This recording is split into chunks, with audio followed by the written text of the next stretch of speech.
আসসালামু আলাইকুম, সবাইকে ওয়েলকাম জানাচ্ছি। আজকে আমি চিকেন টিক্কা রেশা কাবাব বানাবো। এর জন্য আমি ব্রয়লার মুরগির বেস্টের হাফ কেজি চিকেন নিয়েছি। তারপরে 1 চামচ লবণ, সামান্য একটু ফুড কালার, 1 চামচ করে সব মশলা নেওয়া আছে। গোলমরিচের গুঁড়া, লাল মরিচের গুঁড়া, জিরা গুঁড়া, কাশ্মীরি মরিচের গুঁড়া, এগুলো দিয়ে ভিতরে আমি 1 চামচ আদা রসুনের পেস্ট দিব।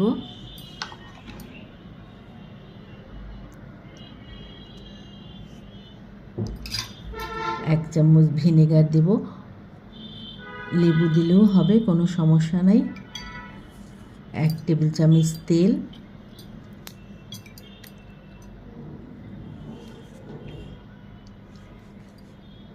এবার এটাকে সুন্দর করে মাখিয়ে ম্যারিনেট করে ফেলব।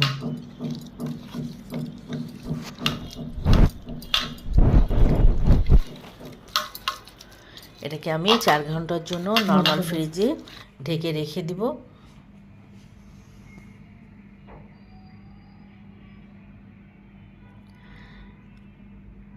তারপর তেলে সামান্য তেল, বেশি তেল দিই নাই, এই তেলের ভিতরে এটাকে সুন্দর করে ভেজে নিতে হবে চিকেনগুলোকে।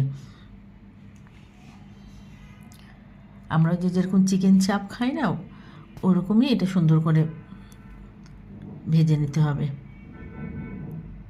এটা খেতে এতটাই যে মজা হয়, মানে বোঝাতে পারবো না আপনাদেরকে যে এত মজা হয় এটা খেতে। দুই পাশেই সুন্দর করে উল্টে পাল্টে নিয়ে ভেজে নিতে হবে। বেশি করা যাবে না, বেশি করা হয়ে গেলে ওটা জুসি ভাবটা থাকবে না আর কি, সফট হবে না।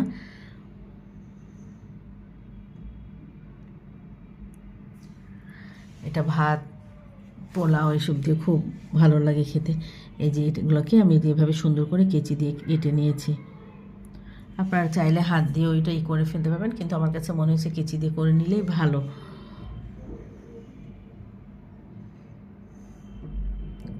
তা নাহলে হাত দিয়ে করলে অনেক সময় লাগবে এটা করতে, এই জন্য আমি কেচি দিয়ে করে নিয়েছি। আর এটা হচ্ছে কর্নফ্লাওয়ার। এবার একে একে সব কিছু মিশিয়ে আমি করবো। যে আলুটা সেদ্ধ করে দিয়েছি, তারপরে কাঁচামরিচ, ধনেপাতা, কাঁচা পেঁয়াজ, যে যেমন খান, একটু বেশি দিলে তো এগুলো ভালোই লাগে খেতে আর বেশি স্বাদ হয় আর কি। তারপরে আবার 1 চামচ করে গোলমরিচের গুঁড়া, মরিচের গুঁড়া, জিরা গুঁড়া আর লবণ। আর এদিকে পুরা চিকেনটা কেটে নিয়েছি। এবার আলুটাকে সুন্দর করে মেশ করে নিয়ে একে একে সব উপকরণ দিয়ে ফেলবো এতে। এই কাবাবটা পোলাও, সাদা ভাত, পরোটা সব কিছুর সাথে ভালো লাগবে, এবং কি বিরিয়ানির সাথেও খেতে ভালো লাগবে। এত মজা হয় এটা খেতে। আমি তো যে কোনো দিন, মানে কখনো যখন আপনাদেরকে রেসিপিটা দিই, তার আগে আমি বাসায় একদিন বানিয়ে খেয়ে নিয়ে তবেই আপনাদেরকে দিই। যদি আমার ভালো লাগে খেতে, তবে সেই রেসিপিটা আমি দিই আপনাদেরকে।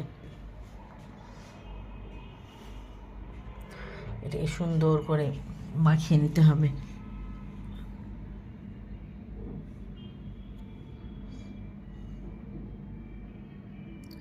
যেহেতু কাঁচা পেঁয়াজ, মরিচ, ধনেপাতা এগুলো বেশি করে দেওয়া হয়েছে, তারপর চিকেনটাও তো একটু ভালো করে মাখিয়ে নিতে হবে, নাহলে দানা দানা থাকবে। একটু দানা দানা তো থাকেই, অতটা তো আর হাত দিয়ে করা যায় না, তখন খেতেও ভালো লাগে।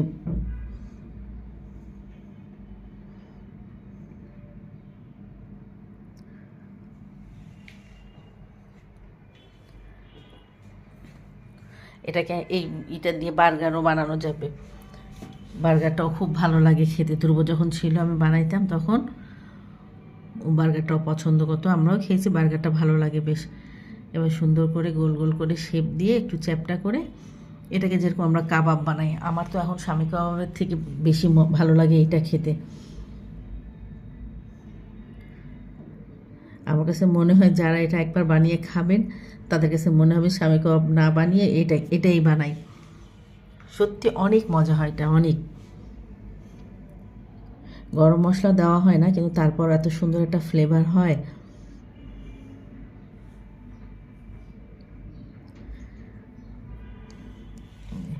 সুন্দর করে সব আমি সবগুলো ভাজি নাই, যেহেতু আমরা দুইজন মানুষ আর আমার বাসায় যে খালা আছে, এটাকে আমি ডিম দিয়ে, ডিমটা আমি আগেও দিতে পারতাম কিন্তু আমি দিই নে, ডিমে চুবাই চুবাই ভালো করে চুবিয়ে নিয়ে এগুলোকে ভেজে নিব একদম সুন্দর করে। আমি আবারও বলছি, খেতে এতটাই মজা হয়েছে, মানে আপনাদেরকে বোঝানো যাবে না, এতটাই মজা হয়েছে।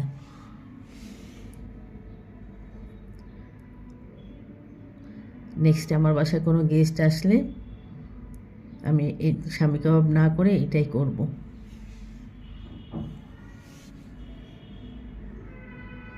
আর একবার যে খাবে, আমার বিশ্বাস একবার যে খাবে সে দ্বিতীয়বার বানাবেই।